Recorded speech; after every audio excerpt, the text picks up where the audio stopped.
नमस्कार। स्वागत है आप सबका राजनीति के इस अखाड़े में। मेरा नाम है अजय सेठिया। मित्रों, यह खबर तो जंगल में आग की तरह फैल गई है कि सुप्रीम कोर्ट ने अरविंद केजरीवाल को चुनाव प्रचार के लिए अंतरिम जमानत दे दी है। लेकिन एक राजनीतिक नेता को चुनाव प्रचार के लिए अंतरिम जमानत देकर सुप्रीम कोर्ट खुद कटघरे में खड़ी हो गई है, क्योंकि यह न्यायिक फैसला नहीं है, यह एक राजनीतिक फैसला है। दोनों जजों ने उन्हें चुनाव प्रचार के लिए जमानत दी है।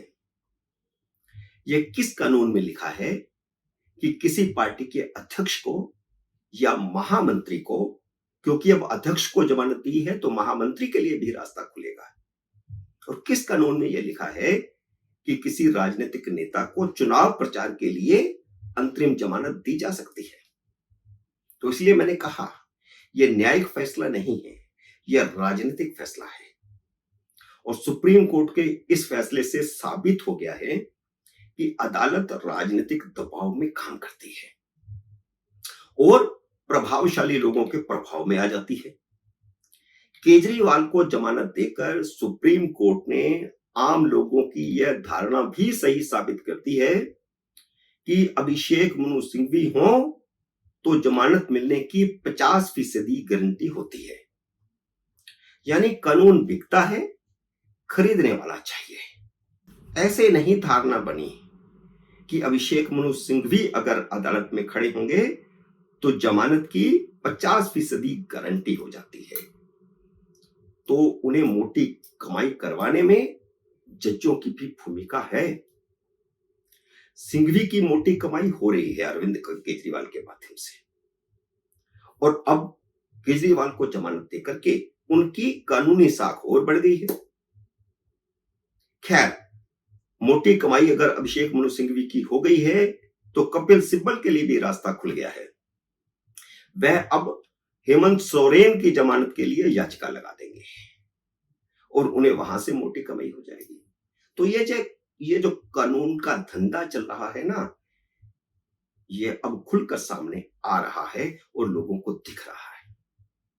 सुप्रीम कोर्ट ने भ्रष्टाचारियों की जमानत के लिए जेल के दरवाजे खोल दिए। सॉलिसिटर की इस दलील में दम है कि जेलों में कम से कम ऐसे 3-4 हजार कैदी होंगे जिनका राजनीतिक इतिहास रहा होगा, जिनके बच्चे चुनाव लड़ रहे होंगे, जिनका खुद का राजनीति से लंबा समय का ताल्लुक रहा होगा। तो क्या उन सबको भी चुनाव प्रचार के लिए जमानत मिलने का रास्ता खोल दिया जाए?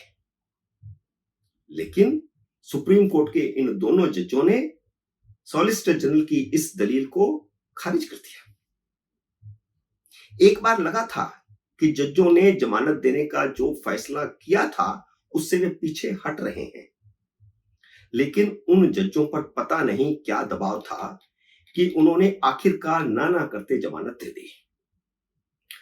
अब इसका राजनीतिक असर क्या होगा, यह बड़ा महत्वपूर्ण है, क्योंकि चुनाव प्रचार के लिए इजाजत दी गई है जमानत की, तो इसका राजनीतिक असर भी तो होना चाहिए।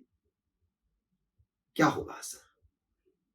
सिवाय इसके कि बदमज़गी पैदा होगी और कुछ नहीं होगा। अपने भाषणों से जितना जहर अरविंद केजरीवाल घोलते हैं उतना और कोई नहीं घोलता, यहां तक कि राहुल गांधी भी नहीं। केजरीवाल अब सारे देश में जहर घोलेंगे और नरेंद्र मोदी उस जहर का जवाब उनसे भी बड़े जहरीले भाषणों से देंगे। तो होगा क्या? सारा वातावरण जहरीला हो जाएगा, चुनाव में बदमज़गी पैदा होगी। होगा क्या? पॉलिटिकली क्या होगा? क्या दिल्ली में कोई फर्क पड़ेगा? मुझे नहीं लगता कि कोई फर्क पड़ेगा। ना कांग्रेस को सीट जीतने वाली है, ना भारतीय जनता पार्टी कोई सीट हारने वाली है। ना आम आदमी पार्टी को सीट जीतने वाली है, ना भारतीय जनता पार्टी कोई सीट हारने वाली है। सातों सीटें वैसे की वैसे ही फिर से मोदी की झोली में पड़ेंगी, जैसे 2014 में पड़ी, जैसे 2019 में पड़ी। अब केजरीवाल खुद को बेगुनाह भी नहीं कह सकते, क्योंकि उनकी गिरफ्तारी को तो कोर्ट ने अवैध ठहराया नहीं। अभी तक तो दिल्ली हाई कोर्ट का फैसला ही बरकरार है कि अरविंद केजरीवाल की गिरफ्तारी वैध है और उनके खिलाफ प्रूफ है। यह हाई कोर्ट का फैसला है। सुप्रीम कोर्ट में गिरफ्तारी को चुनौती दी हुई है, उस पर अभी फैसला हुआ नहीं। वह जमानत पर रिहा है, जैसे विभिन्न मामलों में दूसरे लोग, तेजस्वी जमानत पर रिहा हैं, या लालू यादव जमानत पर रिहा हैं, या सोनिया गांधी और राहुल गांधी जमानत पर रिहा है नेशनल हेराल्ड के केस में। और वह 2 जून को फिर वैसे ही जेल में भी लौट जाएंगे जैसे इससे पहले सिसोदिया और जैन लौटे हैं। तो वे बरी नहीं हुए हैं। पंजाब में तो उल्टे कांग्रेस को ही नुकसान होगा इसका, जो उसके साथ खड़ी है। जब उसकी गिरफ्तारी हुई और गिरफ्तारी के विरोध में आम आदमी पार्टी ने दिल्ली में रैली की, तो गांधी परिवार, पूरा गांधी परिवार मंच पर मौजूद था। जिस गांधी परिवार को केजरीवाल गालियां निकाला करते थे और कहा करते थे, पर्चा दिखाया करते थे कि ये सोनिया गांधी के खिलाफ मेरे पास इतने सबूत हैं, कपिल सिब्बल के पास खिलाफ मेरे इतने सबूत हैं, तो वे सारे के सारे उनके साथ खड़े थे। पंजाब में उल्टे कांग्रेस को ही नुकसान होने वाला है। केजरीवाल जेल में रहते तो पंजाब में कांग्रेस का पलड़ा भारी रहता। अब पंजाब में जाकर तो केजरीवाल कांग्रेस का ही बंटाधार करेंगे। पंजाब में कांग्रेस और आम आदमी पार्टी की लड़ाई में भारतीय जनता पार्टी को फायदा हो जाएगा। यह पहली बार हो रहा है कि भारतीय जनता पार्टी पंजाब में सभी 13 सीटों पर चुनाव लड़ रही है। इससे पहले भारतीय जनता पार्टी का अकाली दल के साथ गठबंधन हुआ करता था। भारतीय जनता पार्टी 3 सीटों पर चुनाव लड़ती थी और अकाली दल बाकी के 10 सीटों पर चुनाव लड़ता था। और भारतीय जनता पार्टी अमूमन 2 सीटें या 3 सीटें जीतती रही है। पिछले 2 चुनावों में तो लगातार 2-2 सीटें ही जीती हैं, होशियारपुर की और गुरदासपुर की। अमृतसर सीट पहले भाजपा जीतती थी, अब लगातार हार रही है। आम आदमी पार्टी भले ही विधानसभा चुनाव जीत गई हो, लेकिन लोकसभा चुनाव जीतना आसान नहीं है। 2014 में आम आदमी पार्टी जरूर 4 सीटें जीत गई थी पंजाब में, लेकिन 2019 में सिर्फ 1 सीट जीत पाई, संगरूर की। भगवंत मान जीते थे, लेकिन भगवंत मान जब मुख्यमंत्री बन गए तो संगरूर सीट भी उपचुनाव में आम आदमी पार्टी हार गई।